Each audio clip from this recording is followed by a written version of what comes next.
सभी बंधुओं को मेरा प्रणाम। बहुत दिनों के बाद आप सब लोगों से जुड़कर अपने आत्मीय जनों के साथ बैठ करके एक महापुरुष के संबंध में चर्चा करते हुए मुझे अत्यंत हर्ष का अनुभव हो रहा है। 1889 1 अप्रैल वर्ष प्रतिपदा का समय, प्रातः काल का समय था। एक साथ दो सूर्य उदित हुए थे, एक आकाश में एक धरती पर। वह जो दूसरा सूर्य था वो डॉक्टर केशव बलिराम हेडगेवार इस नाम से जगत प्रसिद्ध हुए।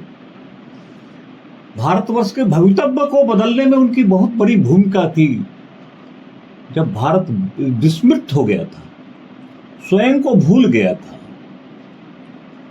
आत्मबोध पैदा करने के लिए, हम कौन है इसकी अनुभूति प्राप्त करने के लिए, ये कौन लोग हैं जिन्होंने इस भारत भूमि को आज गुलाम बना करके रखा है, इसकी तीव्र वेदना हृदय में उत्पन्न करने के लिए जो महापुरुष दीप स्तंभ, दीप ज्योति के रूप में प्रकट हुए थे, उनका नाम था डॉक्टर केशव बलिराम हेडगेवार। मित्रों, जब महापुरुष प्रकट होते हैं तो संपूर्ण फिजा बदल जाती है। 1889 की उस भोर में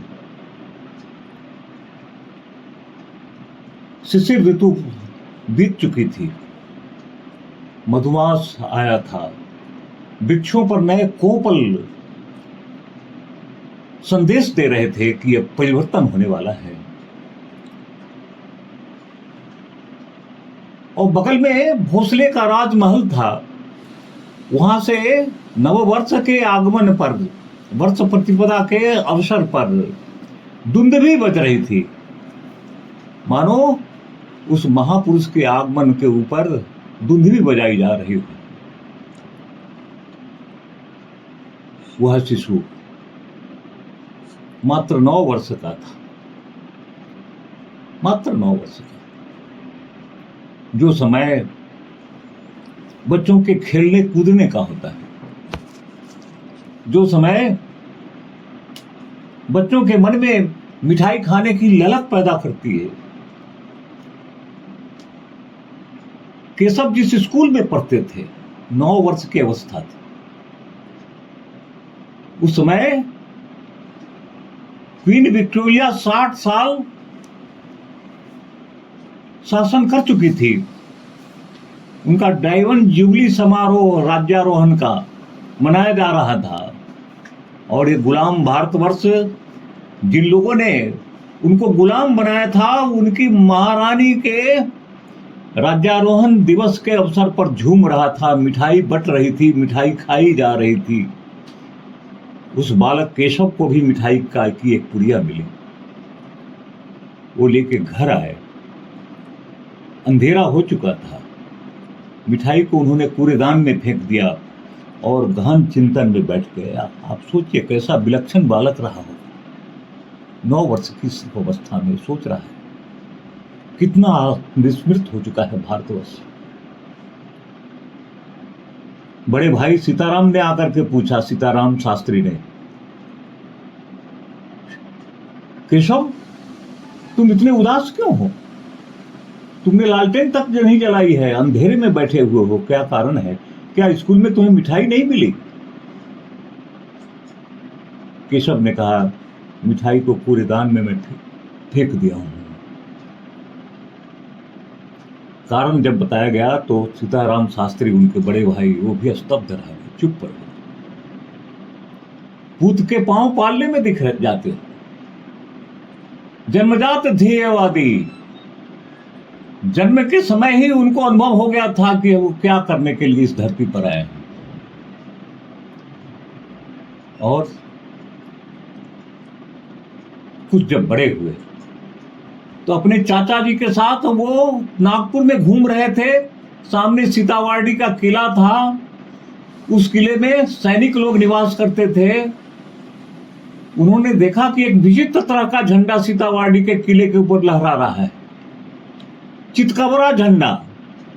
उन्होंने अपने चाचा से पूछा, हमारे भारतवर्ष में शिवाजी महाराज का तो झंडा इस पर लहराना चाहिए, राजा भोसले का झंडा लहराना चाहिए, ये कौन सा झंडा लहरा रहा है? उनके चाचा जी ने बताया, ये देश गुलाम है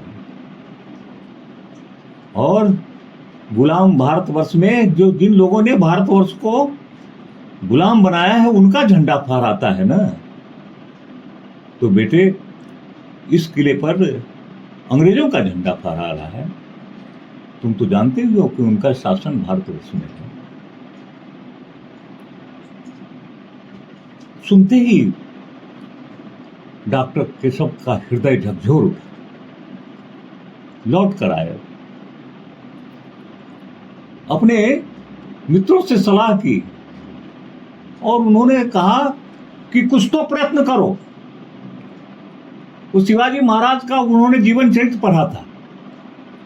शिवाजी महाराज के सैनिक किले में प्रवेश करते थे और शत्रु का झंडा उतार करके उसके स्थान पर अपना भगवा ध्वज लहरा देते थे, किला मुक्त हो जाता था। वो अपने यहाँ से सुरंग बना करके, जहां पर जिस कमरे में बैठते थे, अपने साथियों को बुला करके उन्होंने सुरंग खोदना शुरू किया। मिट्टी बाहर फेंकी जाने लगी। सुबह में उठ करके जब लोगों ने देखा कि मिट्टियों का अंबार लगा हुआ है, तो उन्होंने पूछा कि भाई तुम बच्चे, ये मिट्टी कहाँ से आ गई? बड़े मुश्किल से, काफी दबाव डालने पर उन्होंने कारण बताया। तो उनके चाचा ने कहा कि झंडा किस पर लहराता है? केशव ने कहा, एक डंडे के ऊपर झंडा लहराता है। उनके चाचा ने कहा कि जिसका डंडा होता है उसका झंडा होता है। डंडा जो है वो संगठित समाज का स्वरूप है। जो समाज संगठित होता है उसका झंडा लहराता है बेटे। आज हम संगठित नहीं हैं, हमारे पास संगठन का दंड नहीं है, इसलिए भारतवर्ष का झंडा नहीं फहराता है हमारे किलों के ऊपर। बेटे, पढ़ो लिखो, अपने को योग्य बनाओ और भारत माता को मुक्त करने के लिए प्रयास करो। जन्मजात थी ये बातें। नील सिटी हाई स्कूल में पढ़ रहे थे। उस समय संपूर्ण भारतवर्ष में वंदे मातरम का घोष गूंज रहा था। केशव ने आपस में विचार किया। केशव के विद्यालय में स्कूल इंस्पेक्टर्स आने वाले थे, इंस्पेक्टर ऑफ स्कूल्स। कहा कि उनका स्वागत हम वंदे मातरम से करेंगे। वो जिस कक्षा में जाएंगे सभी विद्यार्थी खड़े होकर के वंदे मातरम का घोष करेंगे। इंस्पेक्टर ऑफ स्कूल्स आए। वो तो क्लास 7वीं की कक्षा में गए। सभी बच्चों ने खड़े होकर के वंदे मातरम से उनका स्वागत किया। तो अंग्रेजों के गुलाम थे, वंदे मातरम के ऊपर और प्रतिबंध था। दूसरी कक्षा में गए, वहां पर भी उनको वही उद्घोष सुनने को मिला। फिर तीसरी कक्षा में गए, तीसरी कक्षा में वही उद्घोष। चौथी कक्षा में गए, उसमें भी यही उद्घोष।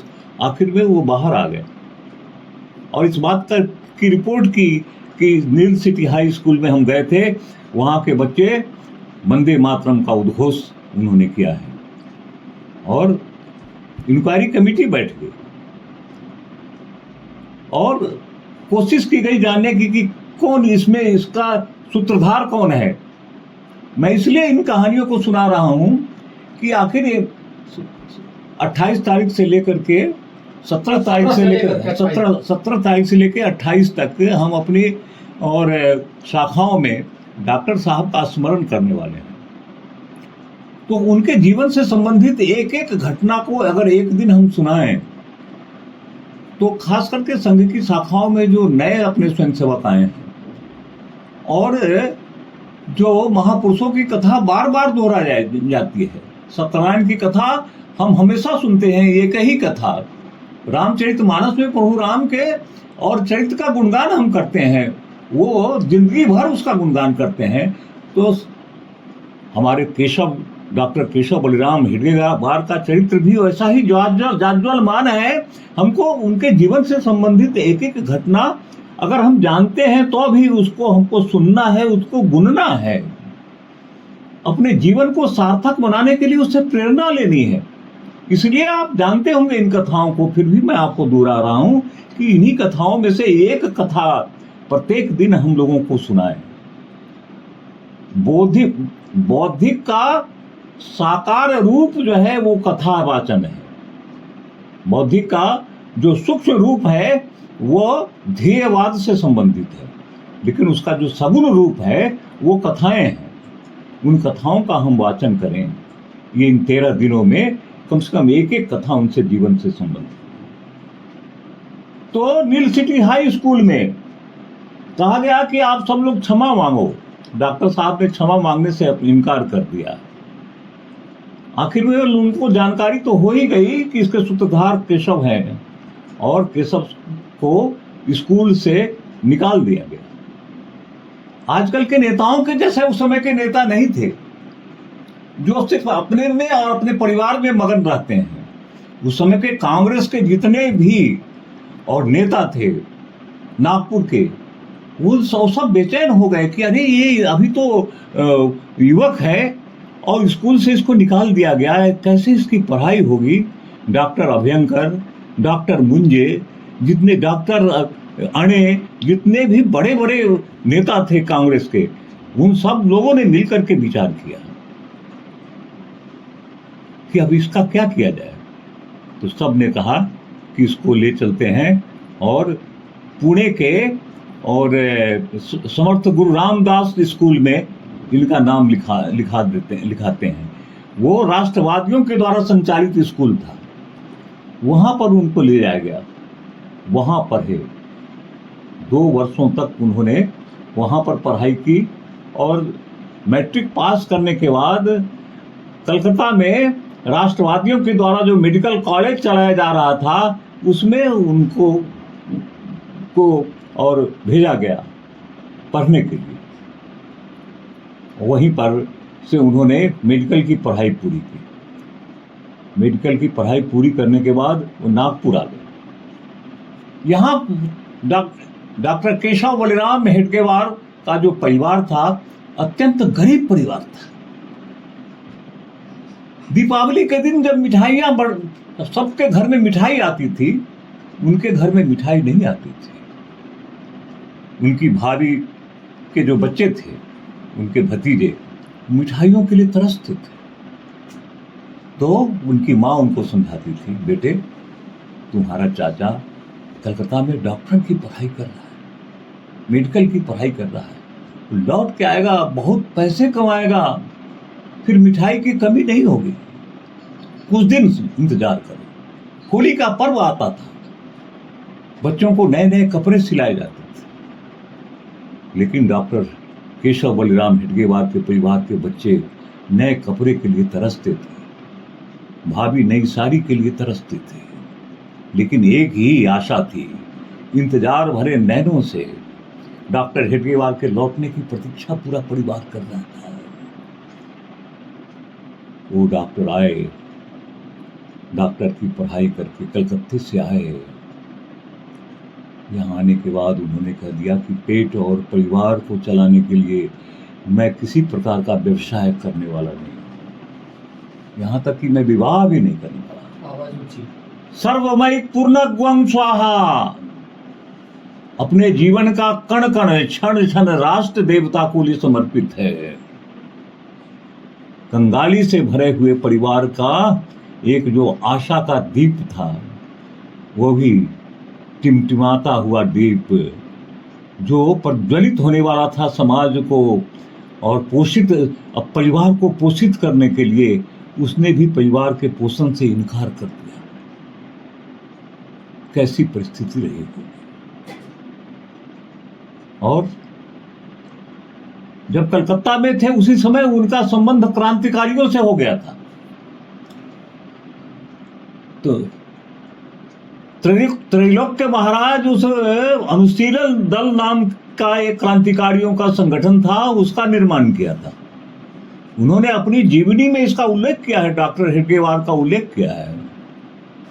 क्रांतिकारियों के बीच में उनका छद्म नाम कोकेन था, कोकेन नाम से वो जाने जाते थे। त्रैलोक्य महाराज ने जब भारत का भ्रमण करने के लिए आए थे, वो बांग्लादेश में पड़ गया था, वो बांग्लादेश में रहते थे आज़ादी के बाद, तो यहाँ पर आए तो उन्होंने दिव्य स्मरण किया डॉक्टर केशव बलिराम हेडगेवार का। और कलकत्ता में आने के बाद भी क्रांतिकारियों को शस्त्र मुहैया कराने का काम करते थे डॉक्टर केशव बलिराम हेडगेवार। उस समय की एक घटना है, हावड़ा से एक ट्रेन की एक बॉगी अस्त्र शस्त्र से लदी हुई नागपुर आती थी, वहां डिटैच होती थी और फिर वो बॉम्बे जाती थी। डॉक्टर साहब ने कुछ राष्ट्रभक्त रेलवे के कर्मचारियों के साथ साठ-गांठ कर करके और उससे हथियार निकलवाते थे, सील तोड़ करके। खलबली मच गई कि यहां से सील टूटा हुआ मिलता है, हथियार के कुछ बक्से गायब हो जाते हैं, और डॉक्टर केशव बलिराम हेडगेवार स्वयं टांगे का संचालन करते हुए उन हथियारों को लेकर के क्रांतिकारियों के बीच में बांटते थे। बाद में जब क्रांतिकारियों का जो सूत्र था वो टूट गया, कई लोगों को फांसी हो गई और एक प्रकार से वो क्रांतिकारियों का जो एक सिलसिला था वो थम सा गया। तब कांग्रेस में सक्रिय हुए डॉक्टर हेडगेवार। 1920 में डॉक्टर हेडगेवार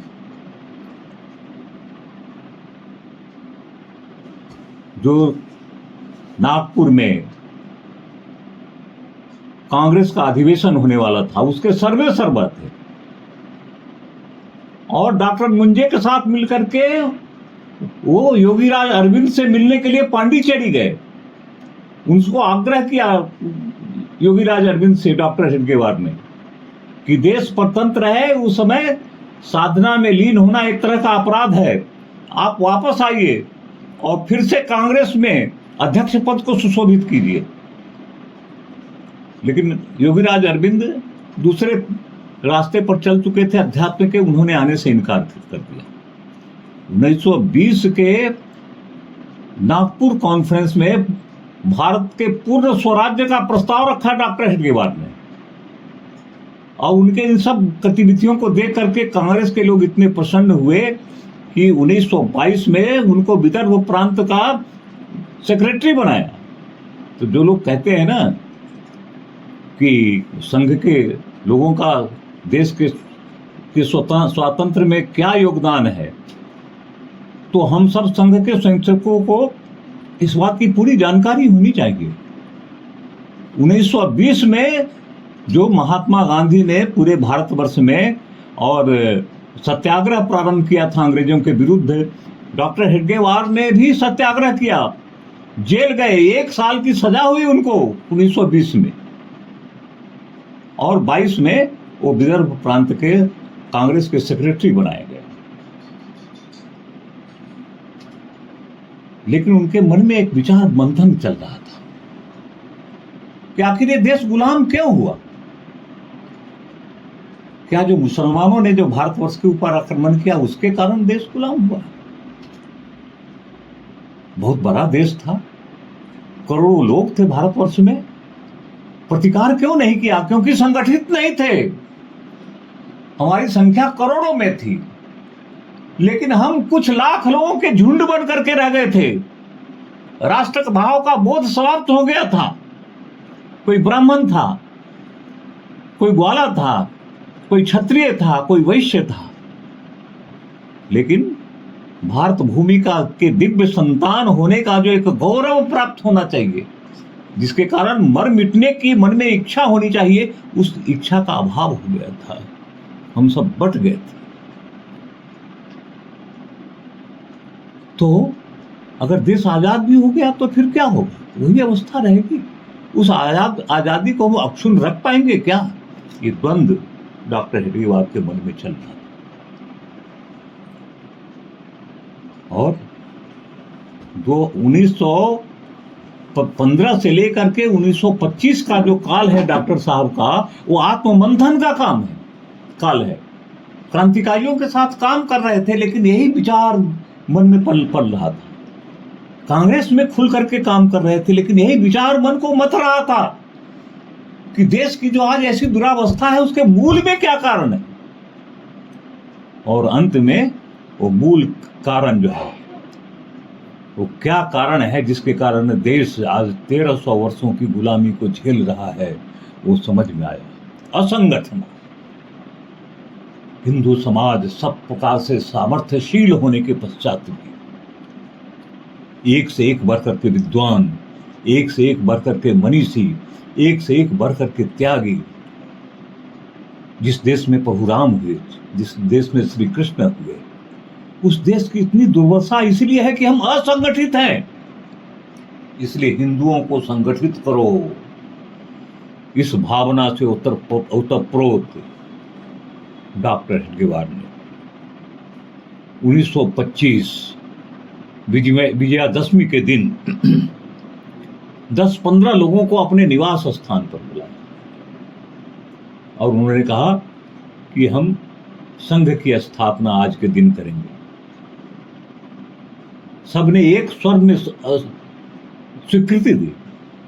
उनके सामने विचार रखा कि क्यों हम इसको बनाना चाहते हैं। उनमें से एक थे बापूजी भेदी। आपको सुनकर के मन में बहुत हर्ष होगा कि वे जो उस समय वो बाद में माने वो भी उस बैठक में उपस्थित थे। डॉक्टर हेडगेवार ने जो पहली बैठक बुलाई थी संघ की स्थापना के लिए, उसमें बापूजी भेदी उपस्थित थे। और बाद में पढ़ाई लिखाई समाप्त करने के बाद, इंजीनियर बनने के बाद, दीघा में जो पटना के पास जो दीघा है, वहाँ पर जो IIT था, ITI था, ITI, उसके वो प्रिंसिपल बने। और फिर लौट करके वो भिलाई आए, क्योंकि भिलाई में उनकी लड़की पढ़ती थी, वो हमारे छोटे भाई के साथ पढ़ती थी, इसलिए वो हमेशा अपनी बेटी को लेकर के मेरे घर पर आते थे। तो बापूजी भेदी का नाम तो मैंने पढ़ा था। तो हमने उनसे एक दिन पूछा कि बापूजी, वो डॉक्टर साहब ने जो बैठक बुलाई थी उसमें भी एक बापूजी भेदी थे, आप ही हैं क्या? तो कुछ देर मौन रहे, फिर बोले कि हाँ, मैं ही वो व्यक्ति हूँ। तो मेरा सौभाग्य है कि वो जो 14-15 लोग डॉक्टर साहब की उस प्रथम बैठक में उपस्थित थे, उसमें से एक व्यक्ति के साथ मेरा दीर्घकाल तक, जब तक मैं भिलाई में रहा, तब तक मेरा उनके साथ संपर्क रहा, उनके साथ। और उस समय की प्रारंभिक घटनाओं का आंखों देखा हाल और हमको सुनाया करते थे। ये मेरे अहोभाग्य था मेरे जीवन का, उनसे मेरा संपर्क हुआ। तो डॉक्टर साहब ने संघ की स्थापना की। किसी भी अखबार में यह वृत्त चित्त इसका विवरण नहीं आया। 1925 में ही कम्युनिस्ट पार्टी ऑफ इंडिया की स्थापना हुई, लेकिन उसको स्थापित कहां पर हुआ? ताशकंद में उसकी स्थापना हुई, ताशकंद में 1925 में। और उसके पीछे कौन व्यक्ति खड़ा था? लेनिन, रूस का सर्वे सर्वा, जिसने वहां पर क्रांति की थी, वो खड़ा था। डॉक्टर हेडगेवार के साथ सिर्फ ईश्वर खड़े थे। और संपूर्ण विश्व में ये समाचार आया कि रूस और चीन के बाद अब भारतवर्ष में भी communist party CPI, communist party of India की स्थापना हुई है। लेकिन इतना बड़ा संगठन का बीजारोपण डॉक्टर हेडगेवार ने किया, लेकिन कहीं किसी अखबार में ये वृत्त चित्र नहीं आया। लेकिन साक्षात नारायण खड़े थे, नारायण खड़े थे। और रघुवंश जो महाकाव्य है, अपने प्रभु रामचंद्र जी के जीवन पर जो कालिदास ने लिखा है, उसमें भी उन्होंने यही लिखा है, क्रिया सिद्धि सत्वे भवती महताम नोपकरणे। एक तरफ रावण था, वो रथ के ऊपर बैठा हुआ था, उसके साथ एक से एक बढ़ करके योद्धा थे, और प्रभु राम वो तो निर्वासित थे, उनके पांव में जूते तक नहीं थे, शरीर पर रेशम के वस्त्र नहीं थे, माथे पर कोई मुकुट नहीं था, और लड़ने वाली वानरी सेना थी, और उन्होंने लंका के ऊपर विजय प्राप्त किया। क्रिया सिद्धि सत्वे भवती महताम नोपकरणे। न ऑफिस था, न कोष था, न बड़े बड़े विद्वान साथ में थे, हमारे और आपके जैसे लोग साथ में थे, लेकिन एक महान उद्देश्य, इस भारत भूमि को मुक्त करके उसकी जो प्राचीन जो उसका जो स्वरूप है उसमें अवस्थित करने का एक प्रण था मन में। इसके कारण डॉक्टर हेडगेवार ने जो बीजारोपण किया था, विशाल वट वृक्ष बन करके आज संपूर्ण भारतवर्ष को और आनंद दे रहा है, सुख की अनुभूति दे रहा है। उसकी छाया में बैठ करके आज संपूर्ण भारतवर्ष अपने नवजीवन के निर्माण के लिए कार्य कर रहा है। कहाँ है वो कम्युनिस्ट पार्टी जिसके करता धरता स्टालिन थे? कहाँ थे? दिन भर चला 2.5 कोस। भारतवर्ष के कुछ प्रांतों में टिमटिमाने के बाद जवाहरलाल नेहरू यूनिवर्सिटी के छात्रावास में बैठ करके करा रहे हैं, और आज हम दिग्विजय कर रहे हैं। संपूर्ण विश्व में भारतवर्ष का डंका गूंज रहा है, क्रिया सिद्धि सत्वे भवती महताम नोपकरणे। तो संघ का कार्य प्रारंभ किया डॉक्टर साहब ने। हफ्ते में 2 दिन संघ के स्वयंसेवक और राजकीय वर्ग कहते हैं उसके लिए एक स्थान पर जाते थे, और वहां पर हफ्ता में सिर्फ 2 दिन कार्यक्रम होता था। लेकिन धीरे धीरे संघ में संपर्क आने के बाद संख्या बढ़ने लगी। इतवारी के और प्राइमरी स्कूल के प्रांगण में ये राजकीय वर्ग होता था, लेकिन संख्या बढ़ने लगी। वो जो प्रांगण था वो छोटा हो गया। मैंने एक बार जाकर के जहां पर संघ की गतिविधि प्रारंभ हुई थी, प्रारंभ में उस जगह को भी मैंने देखा है। मेरा अहो भाग्य है कि मैंने उस स्थान को देखा है। तब डॉक्टर साहब ने कहा कि नहीं, नृत्य की शाखा प्रारंभ करनी होगी। और डॉक्टर साहब ने मोहिते बारे में, जो भोसले राजाओं का भग्नावशेष था, खंडहर, सब दीवारें टूट गई थी, धराशायी सी हो गई थी, कुछ कमरे खंडहर के रूप में खड़े थे, मैदान में यत्र पत्र पशु घूमते थे। कहा कि इसी खंडहर के मैदान में संघ की शाखा प्रारंभ करेंगे, कल से आओ, नित्य आओ। और सबको कहा कि कल सब कोई मिल करके फावड़ा, कुदाल और गैता, जो भी जिसके पास उपकरण है, लेकर के आओ।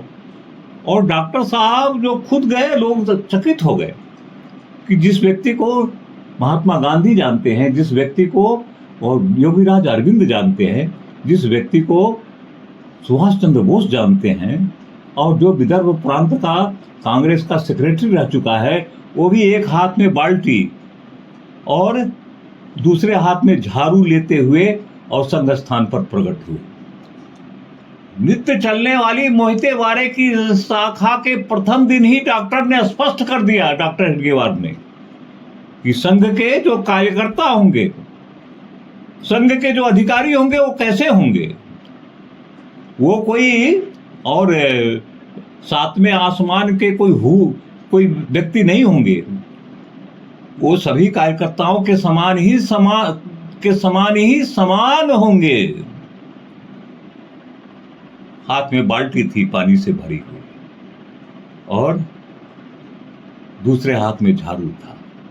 संघ का क्या स्वरूप होगा भविष्य में, डॉक्टर साहब ने पहले दिन ही बता दिया। और अपने जीवन का 3 मंत्र, संघ के कार्यकर्ताओं का 3 मंत्र, किसी से पैसा नहीं मांगेंगे, स्वार्जित पैसे में से, धन में से कुछ दे करके गुरुदक्षिणा के रूप में, और उसी पैसे से संघ का काम चलाएंगे। किसी से पैसा मांगने के लिए नहीं जाएंगे। कोई विशेष कार्यक्रम होगा तो संघ के स्वयंसेवकों से पैसे लेकर के ही वो कार्य पूरा होगा, चंदा नहीं मांगेंगे।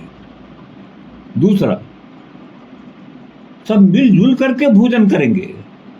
कोई घर पर आ गया तो अपने रसोई घर में जो खाना बना होगा उसी को मिल बांट करके खाएंगे। चाहे कितना भी गरीब हो, चाहे कितना भी अमीर हो, अतिथि सत्कार से पीछे नहीं हटेंगे। और तीसरा, नित्य संघ स्थान पर जाएंगे, बिला नागा। 3 सूत्र को अपने जीवन में उतारा। वो कहते हैं कि एक बार उनके एक मित्र के बच्चे का उपनयन संस्कार था।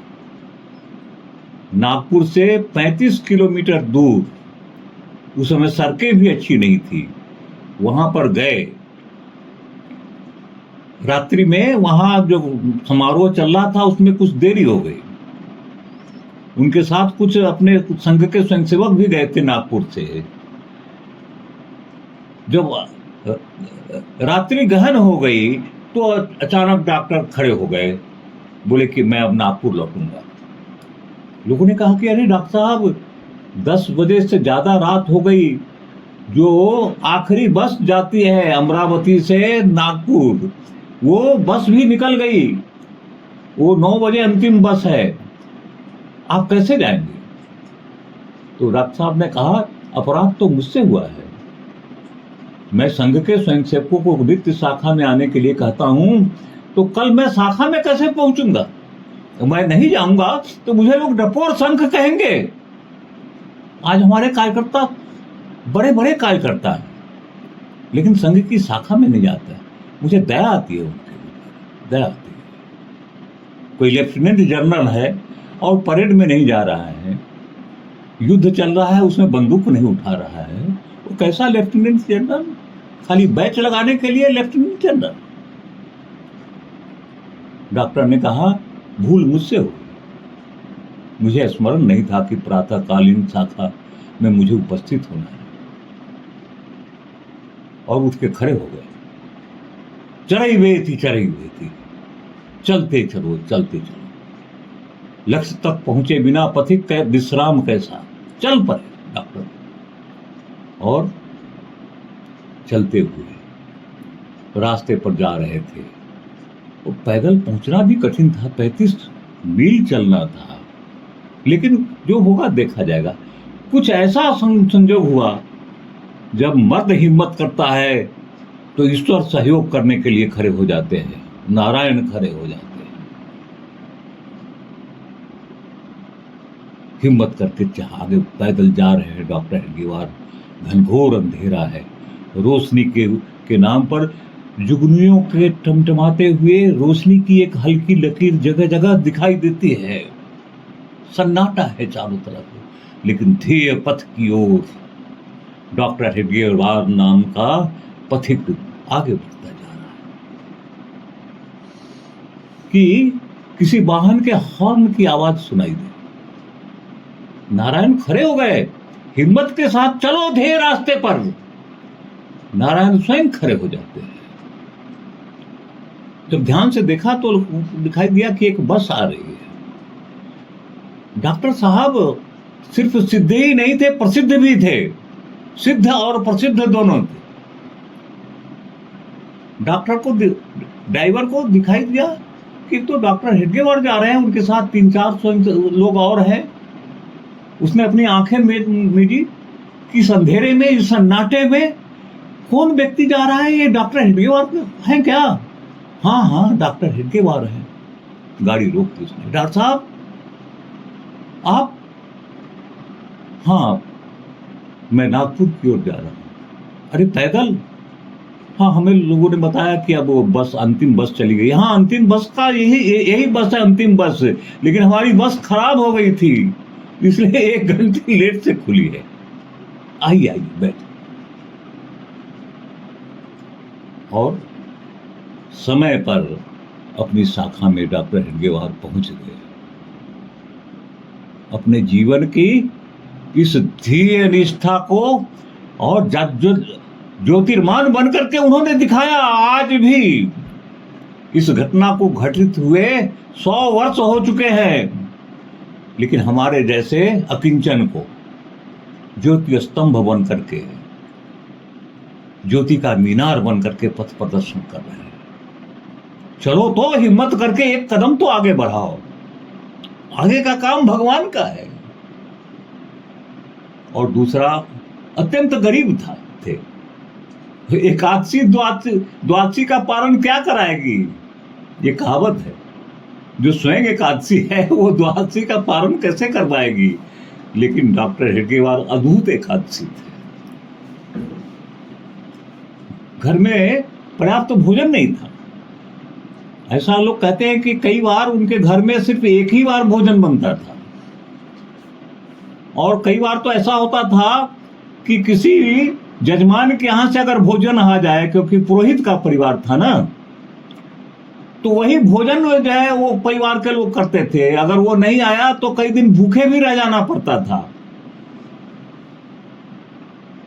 और मैं एक बार गया था डॉक्टर साहब के घर को देखने के लिए, तो उनके जो दामाद थे, माने बड़े भाई के दामाद, तो उन्होंने हमको वो गुस्से में बैठे हुए थे कि पूरा दिन, पूरे भारत के ही नहीं पूरी दुनिया के लोग आते हैं उस घर को देखने के लिए, किस स्थान पर संघ के बनाने की योजना बनी थी।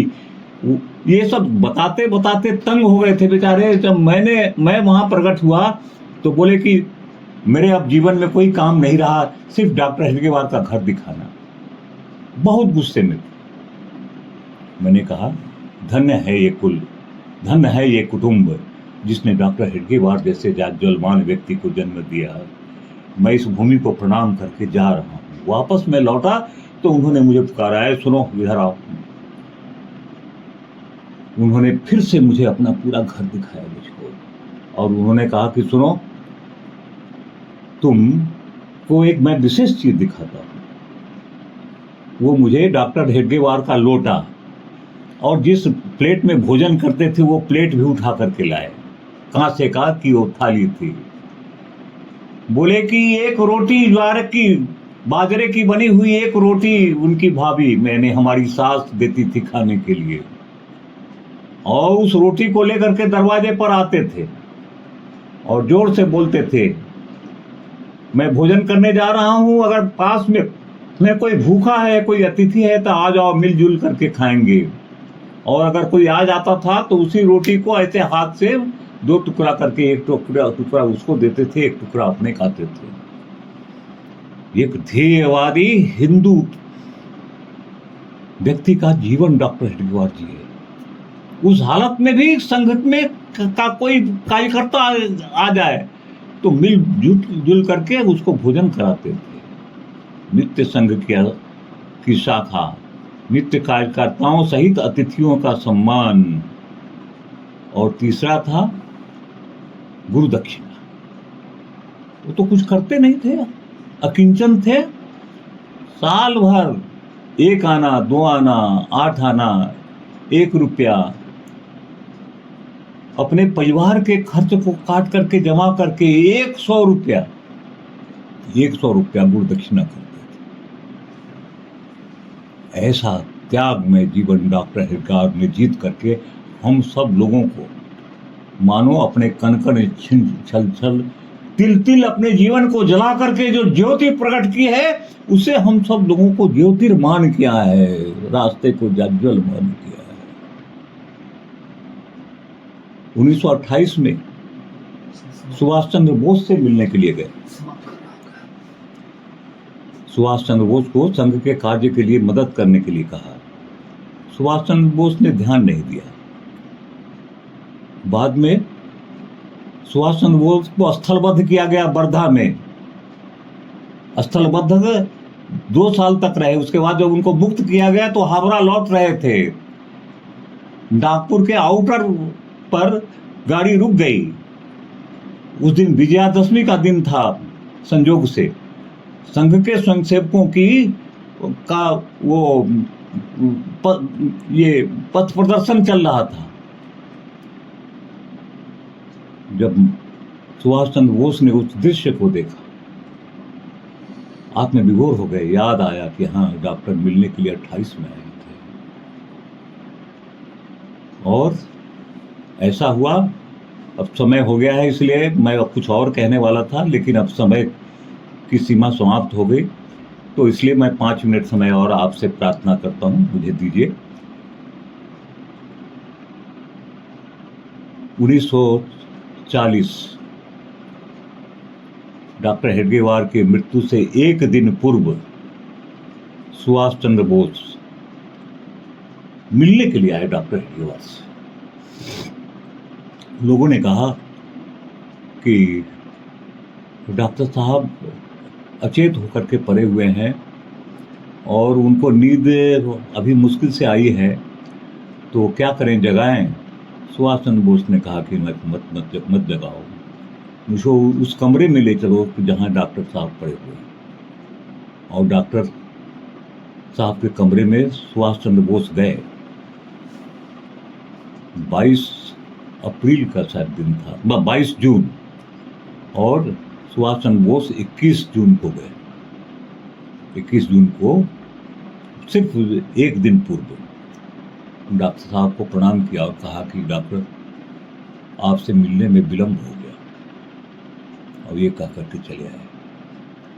महात्मा गांधी संघ की शाखा में आए 1934 में, संभवतः 25 जून 1934, और संघ के स्थान को देख करके सब लोग मिलकर के एक साथ भोजन करते हैं, ये सुन करके आश्चर्यचकित रह गए।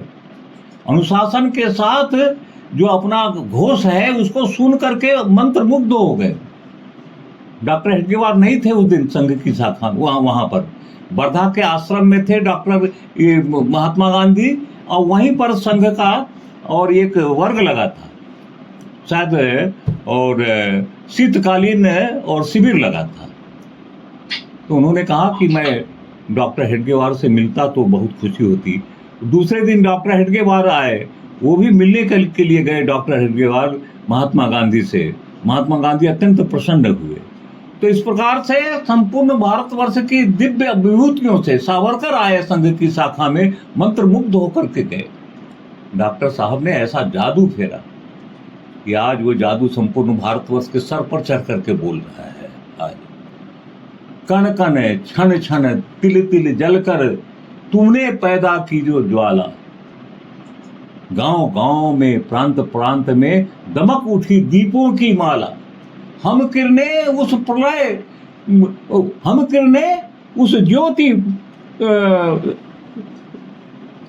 हम किरणें उस ज्योति सरित के, जो वह चिर जीवन से आता, अमिट तुम्हारा हमसे नाता। संग मंत्र के हे उद्गाता, अमिट हमारा तुमसे नाता। जय श्री राम, जय श्री राम, जय श्री